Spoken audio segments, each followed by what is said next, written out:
Good morning to everyone. இன்னைக்கு இந்த வீடியோவில் 8th standard maths English medium example 3.15 பார்க்க போகிறோம்.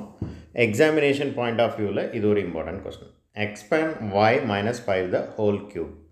ஸோ இது என்ன ஃபார்மேட்டில் இருக்குது அப்படின்னா a minus b the whole cube. முதல்ல சம்மை பார்த்த உடனே கண்டுபிடிக்க தெரியணும். அப்போ a minus b the whole cubeக்கு ஃபார்முலா என்ன அப்படிங்கிறது தெரியணும். So that identity a minus b the whole cube is equal to a cube minus b cube minus 3ab a minus b. So இதுதான் இதோட ஃபார்முலா. இதுக்கு இன்னொரு ஃபார்முலாவும் உண்டு. ஸோ இந்த சம்மில் இதையும் யூஸ் பண்ணலாம். இன்னொரு ஃபார்முலா என்னங்கிறத பார்ப்போம். அது இங்கே கொடுத்துருக்குறாங்க. a cube minus 3a square b plus 3ab square minus b cube. So இந்த ரெண்டு டேர்மில் இருந்து காமனாக வேல்யூவை வெளில எடுத்துட்டோம்னா அப்போது இந்த ஃபார்முலா இப்படி மாறிடும். ஸோ இந்த ரெண்டும் சேம் ஃபார்முலா தான். இதை முதல்ல காமனாக தெரிஞ்சு வச்சுக்கோங்க. ஃபர்ஸ்ட்டு விஷயம், இந்த சம்மில் என்ன செஞ்சுருக்கிறாங்க அப்படின்னா இந்த ஃபார்முலா படி தான் எக்ஸ்பேண்ட் பண்ணியிருக்கிறாங்க. ஸோ ஃபார்முலா முதல்ல தெளிவாக தெரியணும். ஸோ இந்த ஃபார்முலாவை படிக்கிறதுல ஏதாவது ட்ரிக் இருக்கா சார் அப்படின்னா, இப்போ இந்த a minus b the whole cubeனா நான் எப்படி ஞாபகம் வைப்பேன் அப்படின்னா a cube வரும், கண்டிப்பாக b cube கண்டிப்பாக வரும், ரைட். ஃபஸ்ட்டு டேர்ம் பாருங்கள் ப்ளஸ்ஸு, அடுத்த டேர்ம் பாருங்கள் மைனஸு, அதுக்கு அடுத்த டேர்ம் ப்ளஸ்ஸு, அதுக்கு அடுத்த டேர்ம் மைனஸ். அப்போ ஒன்று விட்டு ஒன்று வரும். அப்படி தான் ஞாபகம் வைப்போம். அப்படி தான் ஞாபகம் வச்சு படிப்போம். படித்து எழுதி பார்க்கணும். அப்போ தான் 10 ஃபார்முலா படித்து 10 ஃபார்முலாவையும் எழுதி பார்க்கணும். அப்போ தான் கன்ஃபியூஸ் இல்லாமல் வரும். அதுக்கப்புறம் இந்த ரெண்டு டைம்லேயும் க்யூப் அப்படிங்கிறதுனால 3 வரும் அப்படின்னு ஞாபகம் வச்சுக்கிடுவோம். ஃபஸ்ட்டு ஏவை ஸ்கொயர் பண்ணிங்கன்னா ரெண்டாவது பிஏ ஸ்கொயர் பண்ணணும், ரைட். ஸோ இப்போ சொன்ன எல்லா விஷயத்தையும் வச்சு ஃபார்முலாவை இப்போ நாங்கள் இந்த ஃபார்முலாவை ஒரு வருஷத்துக்கு கிட்டத்தட்ட 50 தடவையிலேருந்து 60 தடவை உச்சரிப்போம். ஸோ ஸ்கூல் டேஸ்லேயுமே இதை நாங்கள் தரவாக படிச்சிருக்கிறோம். ஸோ எல்லா ஃபார்முலாவையும் படித்து எழுதி பார்ப்போம். புக்கு ஃபுல்லாக எல்லா சாப்டர்லேயும் ஒரு 50 ஃபார்முலா 60 ஃபார்முலா இருக்குது அப்படின்னா 60 ஃபார்முலாவையும் படித்து எழுதி பார்ப்போம். அப்படிலாம் படித்து எழுதி பார்த்தா தான் கன்ஃபியூஷன் இல்லாமல் ஃபார்முலா படிக்க முடியும். அப்படி படிங்க, அது ஃப்யூச்சரில் உங்களுக்கு பெரிய அளவில் யூஸ்ஃபுல் ஆகும். ஸோ இப்போவும் கேட்டவுடனே சொல்லிடுவேன். a minus b தான் பார்க்காம என்னன்னு சொல்ல முடியும். a minus b the whole cube is equal to a cube minus 3a square b plus 3ab square minus b cube, right. So படிச்சுக்கோங்க. Formula is very very important. இப்போ என்ன செய்யணும் அப்படின்னா இந்த ஃபார்முலாவையும் இந்த சம்மையும் என்ன செய்யுங்க, கம்பேர் பண்ணுங்கள். a இருக்க வேண்டிய இடத்துல என்ன இருக்குது, y இருக்குது. b இருக்க வேண்டிய இடத்துல என்ன இருக்குது, 5 இருக்குது. ஃபஸ்ட்டு இதை சப்ஸ்டிடியூட் பண்ணிட வேண்டியதான். இதுதான் ஃபர்ஸ்ட் ஸ்டெப். இங்கே பாருங்கள், a cube y cube 3 அப்படியே எழுதியிருப்பாங்க. ஏக்கு பதிலாக y அண்ட் பிக்கு பதிலாக 5.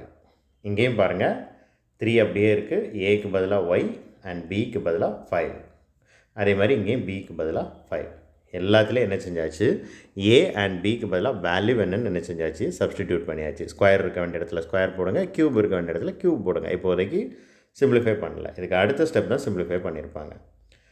y cube தான், ஒன்றுமே செய்ய முடியாது. அதை சிம்பிளிஃபை பண்ணியாச்சு. கடைசி வரைக்கும் அதுதான் ஆன்சர், பார்த்துக்கோங்க.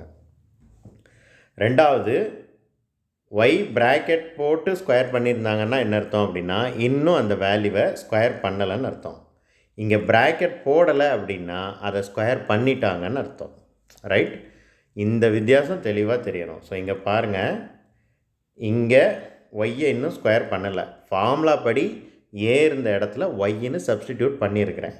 இந்த ஸ்டெப்பில் என்ன பண்ணிட்டாங்க அப்படின்னா ஒய்யை ஸ்கொயர் பண்ணிட்டாங்க. ஓகே, ஒய்யை ஸ்கொயர் பண்ணால் ஒய் ஸ்கொயர் தான் கிடைக்கும். அப்புறம் இந்த 5 அப்படியே இருக்குது, 3 அப்படியே இருக்குது.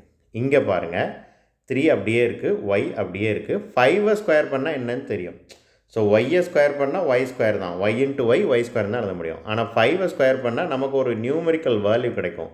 5 × 5 25. அதனால் அதை 25ன்னு எழுதலாம். ஸோ இங்கே 25ன்னு எழுதியிருக்காங்க. அதே மாதிரி இங்கே 5ஐ 3 டைம்ஸ், 5 × 5 × 5 125. அதையும் என்ன செஞ்சாச்சு, எழுதியாச்சு. இனிமேல் எதெல்லாம் மல்டிப்ளை பண்ண முடியுமோ அதெல்லாம் மல்டிப்ளை பண்ணணும். ஃபஸ்ட்டு ஸ்டெப் அப்போலே நான் சொல்லிட்டேன். ரெண்டாவது ஸ்டெப், இங்கே 2 நம்பர் இருக்குது. So 3 × 5 15 y square. இங்கே 2 நம்பர் இருக்குது. 3 × 25 75 y. இங்கே 125 அவ்வளோ அப்படியே இருக்குது. அவ்வளோதான், தட்ஸ் ஆல். ஸோ இந்த சம் அவ்வளோதான். இப்போ இதுக்கு அடுத்த சம்மோட சொல்யூஷனும் நம்ம என்ன அப்படிங்கிறத இந்த வீடியோவில் பார்ப்போம்.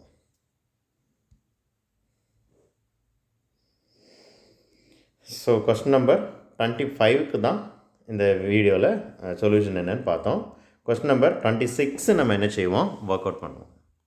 Find the value of x 2x by 3 minus 4 is equal to 10/3. இந்த கொஸ்டினில் எக்ஸோட வேல்யூ என்னன்னு என்ன செய்யணும், கண்டுபிடிக்கணும். ஸோ ஃபர்ஸ்ட்டு சம்மை எழுதிக்கோங்க. நான் சம்ம இங்கே இருக்குது அப்படிங்கிறனால அண்டர்லைன் பண்ணிட்டேன். ஃபர்ஸ்ட் ஸ்டெப் என்ன செய்யணும் அப்படின்னா, இந்த -4 அடுத்த சைடு வரணும்.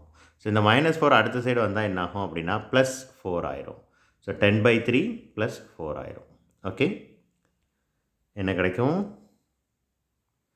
10/3 +4ன்னு இருக்கும். 4 வந்து ஒரு ஹோல் நம்பர், ரைட்? ஒரு ஃப்ராக்ஷன் ஒரு ஹோல் நம்பர் இருந்தால், இதுக்கு முன்னாடி வீடியோவில் நான் எக்ஸ்பிளைன் பண்ணியிருப்பேன். நம்மளோட எல்லா வீடியோவையும் தொடர்ந்து பார்த்துட்டு வாங்க. குவார்ட்டர்லி எக்ஸாமினேஷன்லேருந்து போட்ட எல்லா video, second mid term test, இப்போ நீங்கள் பர்டிகுலராக செகண்ட் மிட் டேர்ம் டெஸ்ட்டில் உள்ள எல்லா வீடியோவையும் பார்த்துட்டு இங்கே வந்தீங்கன்னா சம்மு ரொம்ப ஈஸியாக இருக்கும். இந்த வீடியோ ரொம்ப ஈஸியாக இருக்கும். இந்த கொஸ்டின் பேப்பரில் இருக்கிற பாதி சம்முக்கு நீங்களாகவே ஆன்சர் ஒர்க் அவுட் பண்ணிடுவீங்க வீடியோ பார்க்காமலே. ஸோ ஒரு ஹோல் நம்பர் ஒரு ஃப்ராக்ஷன் இருந்தால் இங்கே என்ன நம்பர் இருக்கோ அதுதான் எல்சிஎம், அதுதான் காமன் நம்பர். ஸோ அந்த நம்பருக்கு மேலே இருக்கிற வேல்யூ அப்படியே எழுதிடலாம். இந்த ரெண்டையும் கிராஸ் மல்டிப்ளை பண்ணணும். 3 4s are 12. So 12 + 10 22, 22/3, right? 10 + 12/3ன்னு இருந்துச்சு. ஸோ 22/3. இப்போ என்ன பண்ணியாச்சு, இந்த -4 அடுத்த சைடு கொண்டு வந்து என்ன செஞ்சாச்சு, சிம்பிளிஃபை பண்ணியாச்சு. அப்போ இந்த சைடு லெஃப்ட் ஹேண்ட் சைடு என்ன வேல்யூ மட்டும் இருக்கும், 2x/3 is equal to 22/3ன்னு கிடச்சிருக்கும். இப்போ எக்ஸோட வேல்யூ என்னன்னு கண்டுபிடிக்கணும். அப்போ எக்ஸை மட்டும் ஒரு சைடு வச்சுட்டு இந்த வேல்யூவை அடுத்த சைடு கொண்டு போகணும். ஸோ இந்த 2/3 அடுத்த சைடு போகும்போது என்னவாகும், ரெசிப்ரோக்கலாக மாறும், 3/2ஆக மாறும், ரைட்? ஸோ இது என்னவாகும், x is equal to, right, x is equal to 22/3 இந்த சைடு இருந்துச்சு, இங்கே 3/2ஆக மாறிடுச்சு. 3யும் 3யும் கேன்சல் ஆகும். 1 2 is 2, 11 2s are 22. The answer is அவ்வளோதான். எல்லாம் சிம்பிளிஃபை பண்ணியாச்சு. The answer is 11. That's all. Thank you. அடுத்த சம்முக்கு உண்டான சொல்யூஷன்ஸ் அடுத்த வீடியோவில் பார்ப்போம்.